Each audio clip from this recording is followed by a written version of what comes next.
Bilakah akan berakhirnya kesengsaraan umat Islam di Palestin?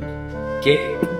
Umat Islam di Palestin ini sangat-sangat istimewa. Nampak? Kita ingat kita istimewa dah. Istimewa dia lagi. Kerana mereka lah sekarang yang paling ramai dapat orang yang menjamin syurga.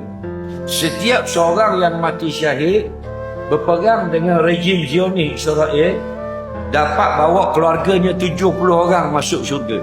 Kata ulama, 70 orang ni yang tak boleh masuk syurga. Kalau keluarga dia yang memang masuk syurga dah, tu tak termasuk. Makna ramanya atas orang mati syahid, keluarganya boleh masuk syurga. Sebab itu orang Palestin bila dapat khabar anak dia, anak saudara dia syahid dari Israel, mereka akan buat jamuan bergembira. Kerana anak mati. Faham lagi? Kita marah ke anak pergi ngaji pondok, takut anak lapar tak ada CJ. Pelik kita ni tak? Pelik. Anak nak ngaji pondok,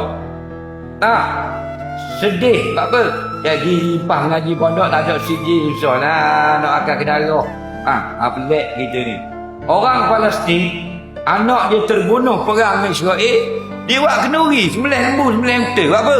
Seronoknya. Buat apa? Boleh syurga. Bukan anak yang mati je syurga. Anak beranak dia 70 orang Nabi sebut dalam hadis sahih. Faham tak?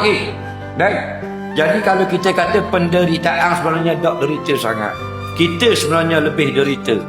Kita dengan macam-macam, dengan LGBT, dengan ketaruh harok, dengan dok dengar tikus semayang, dok kena pintu sejik, kita lebih sengsara. Jadi Allah beri kemuliaan orang Palestin, mereka dapat merasai nikmat yang paling sedap. Apa nikmat yang paling sedap dalam dunia ini? Mati syahid.